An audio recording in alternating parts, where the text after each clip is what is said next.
ရွာပြည်သူညီကိုမောင်နှမများအားလုံးကိုစိတ်နှပြချမ်းသာချမ်းသာကြပါစေဗျာကျွန်တော်မြန်မာ National Post ကနောင်တော်လေးပါဒီကနေ့ကတော့20ရက်12လ2025ရက်နေ့ဖြစ်ပါတယ်တရင်ကောင်းလုပ်ချက်အနေနဲ့ဆွေးနွေးတင်ပြသွားခြင်းတာဖြစ်ပါတယ်ပထမဆုံးအနေနဲ့တော့တစ္ဆာရွှေစီဆရာတော်ကြီးရဲ့ဩဝါဒပေါ့ဗျာလူတိုင်းတရားတိုင်းဟာရှင်သန်မှုကိုတန်ဖိုးထားတယ်ရှင်သန်မှုကိုဖျက်ဆီးတဲ့ဆိုရင်အလွန်ဆိုးရွားတဲ့အမှုပဲ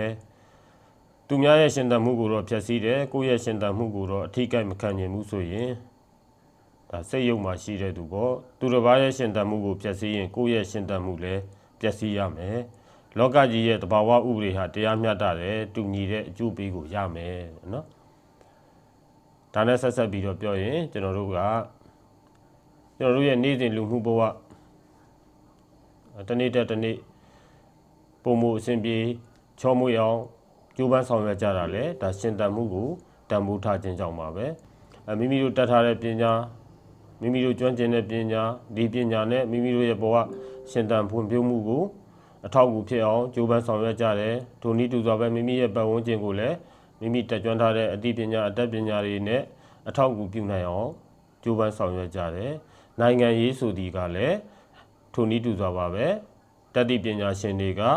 အများပြည်သူအကျိုးအတွက်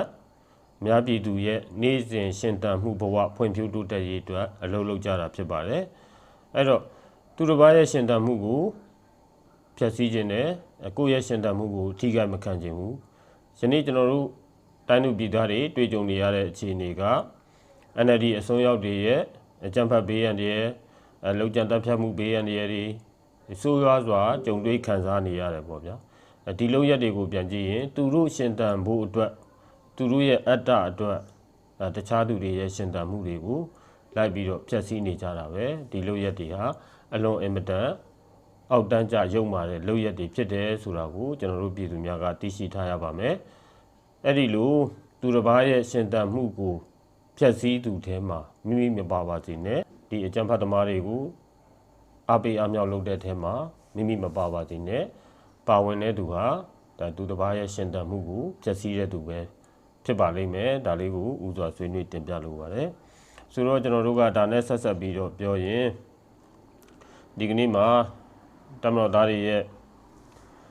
Telegram Channel တွေမှာလည်းအကြမ်းဖက်နှိမ်နင်းမှုဖော်ပြချက်တွေတွေ့ရတယ်ပေါ့ဗျာတစ်ဆက်တည်းမှာပဲဒီအကြမ်းဖက်သမားတွေကနိုင်ငံဝန်ထမ်းတွေကိုတပ်ဖြတ်တဲ့သတင်းစိုးတွေလည်းတွေ့မြင်ရတယ်တရားဝင်သတင်းထုတ်ပြန်ခြင်းမရှိသေးပေမဲ့မနေ့ကဆိုရင်ပဲမလိုင်ဘက်မှာ PDF အကြမ်းဖက်သမားတွေကဝန်ထမ်းတွေအပါအဝင်အပြစ်မဲ့ပြည်သူ9ဦးလောက်ကိုရရဆက်ဆက်တပ်ဖြတ်သွားတယ်ဆိုတဲ့သတင်းစိုးမျိုးလည်းတွေ့ရတယ်ပေါ့ဗျာအဲ့ဒီမလိုင်မျိုးနယ်တွေကကြေးရွာတွေမှာဖြစ်ပေါ်ခဲ့တယ်ဆိုတဲ့သတင်းမျိုးကြားသိရတာမျိုးရှိပါတယ်ဒါနဲ့ပတ်သက်လို့တော့တာဝန်ရှိသူတွေဘက်ကသတင်းထုတ်ပြန်တာမျိုးမရှိသေးပါဘူးဒါကကျွန်တော်ဥစွာတင်ပြခဲ့တဲ့ဆွေးနွေးတင်ပြခဲ့တဲ့သစ္စာချွေစီဆရာတော်ကြီးရဲ့ဩဝါဒနဲ့တိုက်ဆိုင်စစ်ဆေးကြည့်ရင်လည်းဤပိဋကတ်များသည်သူတို့ရဲ့ရှင်သန်မှုအတွက်နိုင်ငံဝန်ထမ်းလက်နက်မဲ့ပြည်သူဓာတွေကိုလိုက်ပြီးတော့ရက်ဆက်ရုံမှာရိုင်းဆိုင်စွာလုပ်နေကြတာပဲဖြစ်ပါတယ်ဒီလိုနားလည်ကြရမှာဖြစ်ပါတယ်အကြမ်းဖက်နှိမ်နင်းမှုအခြေအနေနဲ့ပတ်သက်လို့ကြည့်ရင်တော့ပန်းတောင်တောင်ကုန်းလမ်းမှာလည်းအကြမ်းဖက်အဖွဲ့ပုံခုရာနေရာတွေကိုတမတော်ကလိုက်လံရှင်းလင်းဆောင်ရွက်နေတာမျိုးတွေ့မြင်ရတယ်ပေါ့ဗျာဆိုတော့လေဒါအကြမ်းဖက်အဖွဲ့တွေလည်းသူတို့ရဲ့လူမဆန်တဲ့လုပ်ရက်တွေအကြောင်းဒေသခံပြည်သူများစွာအတိဒုက္ခရောက်ခဲ့ရပြီးတမတော်သားမိသားစုဝင်တွေအတိဒုက္ခရောက်အောင်ဤမျိုးစုံနဲ့လုပ်ခဲ့ကြတယ်သူတစ်ပါးရဲ့ရှင်သန်မှုကိုပျက်စီးစေချင်တာပေါ့ဗျာအဲ့တော့သူတော်အကျိုးကတော့ယနေ့ချိန်မှာတမတော်ကဒီအကြမ်းဖက်အဖွဲ့ခြေကုပ်ယူထားရနေရာတွေကိုရှင်းလင်းဆောင်ရွက်နေတယ်